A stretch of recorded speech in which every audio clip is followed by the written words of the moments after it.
ఏం పేరండి? నా పేరు నరేందర్. ఎక్కడి నుంచి? నేను సదాశివపల్లి. నేను ఆటో నడుపుకుంటా. ఎట్లా ఉంది ఇప్పుడు కాంగ్రెస్ ప్రభుత్వం ఏర్పడి 3-4 నెలలు అవుతా ఉంది. అంటే పార్లమెంట్ ఎన్నికలు కూడా వస్తూ ఉన్నాయి. పార్లమెంట్ ఎన్నికలు వస్తున్నాయి.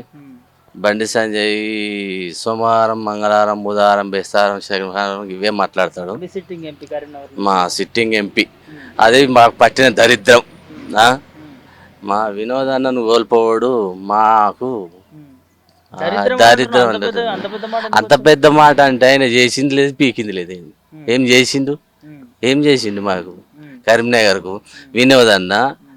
మనకు అన్ని స్మార్ట్ సిటీ తెచ్చిండు, నిధులు తెచ్చిండు, అన్ని తెచ్చిండు వినోదన్న గ్రాడ్యుయేట్, లాంగ్వేజ్ పరంగా కానీ ఆయన వకీల్. సో ఆయనే బెటర్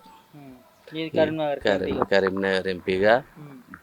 బండి సంజయ్ను ఎందుకు గెలిపించినామనంటే అది ఏదో పోయినసారి మన ఎమ్మెల్యేగా ఓడిపోయి అది ఏమంటారు సొమ్మసిల్లిపోయిండు, యాక్షన్ చేసి డ్రామాలు చేసి సింపతిగా ఒకసారి గెలిపిదేయాలని, లేకపోతే చచ్చిపోతాడు కావచ్చు అనే ఉద్దేశం కొద్దీ ఒకసారి గెలిపిద్దామని గెలిపించినాం తప్పితే దానిలో చేసింది లేదు, పీకింది లేదు. ఒక శీలక పథకం మీద ఆయన పేరు లేదు, ఏం చేసింది లేదు. ఏమన్నా అంటే ఢిల్లీ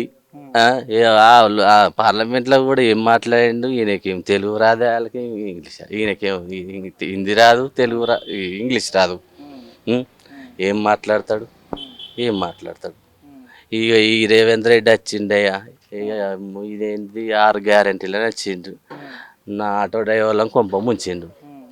ఆటో నాకు దాదాపు నేను ఒక రోజుకు ఒక మినిమం 1000-1200 సంపాదించండి. ఇప్పుడు 200 కూడా వస్తలేవు. పెళ్ళం పోరగాళ్ళని ఎట్లా చదువుకోవాలి నేను? నిండా 15,000 ఇస్తాడట. 15,000 ఏడికెళ్ళి ఇస్తాడు?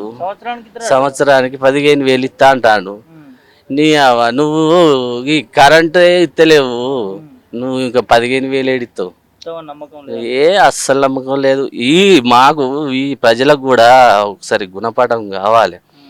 ఎందుకంటే మార్పు అని కోరుకున్నారు. ఇప్పుడు ఈ 150-160 రోజులలోనే బాగా జరిగిపోయింది. ఎంత మార్పు అంటే కరెంటు వేయడానికి చెట్ల కాడికి వచ్చి కూర్చుంటున్నాం. గిరాయిలు లేక పిల్లలను ఎట్లా చదువుకోమంటారు? 15,000 ఇస్తా అన్నావు, 4,000 ఇస్తా అన్నావు. ఇంకేమన్నా లత్కూరు ఇచ్చిన గ్యారంటీలు అవి అసలు అత్తా అని అనుకోలే. ఏదో దెబ్బ మీద దెబ్బ ఎత్తే అత్తా నేను చేస్తాను అన్నట్టు వేసింది తప్పితే దానిలో అస్తా అని అసలు ఊహించలేని. ఇవన్నీ ఇయ్యాడు ఆయనతోటి కాదు. ఏదో నేను అత్తను రాను అని దెబ్బల మీద దెబ్బ వేసింది కానీ అసలు అత్త అని అస్సలు అనుకోలే. అత్త అనుకుంటే మాత్రం ఇవన్నీ హామీలు ఇవ్వకపోవు. ఏ గ్యారంటీలు ఇచ్చిండు? అన్నీ అయిపోయినాయా?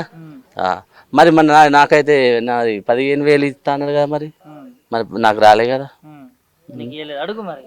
ఎవరు? ముఖ్యమంత్రి అడుగుతా. ధర్నా కూడా చేసినాం, మా ఆటో యూనియన్ తరఫున ధర్నాలు చేసినాం. ఈ 150 రోజులలో మాకు మంచి గుణపాఠం నేర్పిండు రేవంత్ రెడ్డి గారు. ఇక 150 రోజులే, ఈ 130-140 రోజులు అయ్యో కిందికి మీదికి. కానీ ఈ 130-140 రోజులలోనే మాకు ఇన్ని సుఖాలు చూపిస్తున్నావు. ఇంకా నువ్వు 4 సంవత్సరాలు ఉన్నాక మేము సబ్సిడీ కానీ ఇక బతుకుడైతే లేదు. అంత పెద్ద మాట అంటే మరి మేము పిల్లల్ని ఏం చదువుకోమంటావు? వచ్చే ఆదాయమే లేదే. బస్సు ఫ్రీ పెడతావి, నాకు ఏం లేదు, భూమి లేదు, జాగ లేదు, ఏం లేదు. వ్యవసాయం చేసుకుందామంటే నాకు ఉన్నది ఆధారం ఆటో మీద ఫ్రీ బస్సు చేతివి. ఈ ఆటో ఎవడు ఎక్కలే. ఆడవాళ్ళు అడిగితే ఏమంటారు? మాకు బస్సు వస్తుంది పో అని అంటారు. ఈ ఆటోనే నమ్ముకున్నోని నేను ఎట్లా బతకాలి? ఆత్మహత్యలు చేసుకున్నారు, ఆటోలను తగలబెట్టుకున్న వాళ్ళు ఉన్నారు. ఎందుకన్నా మరి వేరే పని చూసుకోవచ్చు. వేరే పని అంటే ఏం పని చేస్తామన్నా? ఫస్ట్ నుంచి మేము ఆటోనే నమ్ముకొని ఉన్నాము. ఈ కేసీఆర్ గవర్నమెంట్లో కానీ అంతకుముందు కానీ ఈ ఆటోనే దాదాపు 12 సంవత్సరాల ఉంది ఆటోనే నడుపుకుంటున్నా. ఆటో అదే ఆధారం. ఇక మరి దాన్ని మించి నేను ఏం చేయాలి చెప్పు. ఇన్ని ఆత్మహత్యలు జరుగుతా ఉన్నా మీరు ఇంతమంది పడతా ఉన్నా కూడా స్పందిస్తలేడు. ఇంతది కూడా సీఎం రక్తం లేదు.